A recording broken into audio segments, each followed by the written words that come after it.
आदरणीय पालकमंत्री sir, basically आरोग्यामध्ये एका ठिकाणी एकेका पीएससीला 19 वर्ष 20 वर्ष झालेले होते.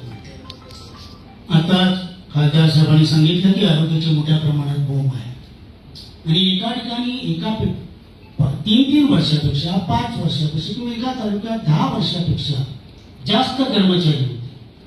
त्यामुळे इथली जी काही आरोग्य यंत्रणा होती, आरोग्य सुविधा दिल्या जात नव्हत्या, लिथार्जी आहे. त्यामुळे त्या कर्मचाऱ्यांच्या स्वतःच्या मागणीनुसार त्यांना आवश्यक असलेल्या पीएससीला दिले.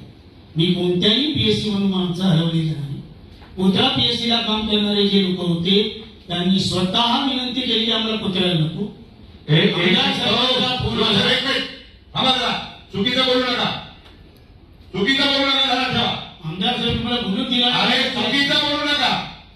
बीएचओ सांगा तुम्ही उठा.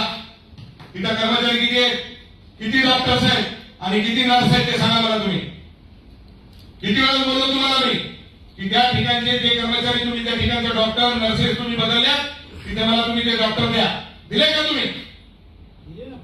अरे एक सेकंद, कुठं दिले तुम्ही? काय म्हणते शिवसेने की त्यांच्या विनंतीनुसार आम्ही बदलले. काय संबंध आहे? पांढऱ्या पेशचे अधिकारी तुम्ही कर्मचारी बदलले का? बदलले काय? अधिकारी तुम्हाला बदलले का सांगा सर.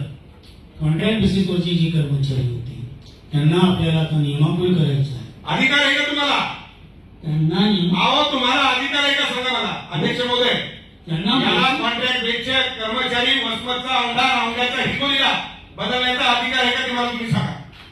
त्याच्यामध्ये साहेब असं असतं की एखाद्या पीएससीला अधिकार आहे का ते मला सांगा, बाकीचं सांगू नका. अधिकार एएनएम जे आहे एनएचएम मध्ये मुख्य कार्यकारी अधिकारी अधिकार दिलेले आहे. अध्यक्ष महोदय, सगळा कारभार मनमानी चाललाय. हे चुकीचं आहे, ध्यानात ठेवा.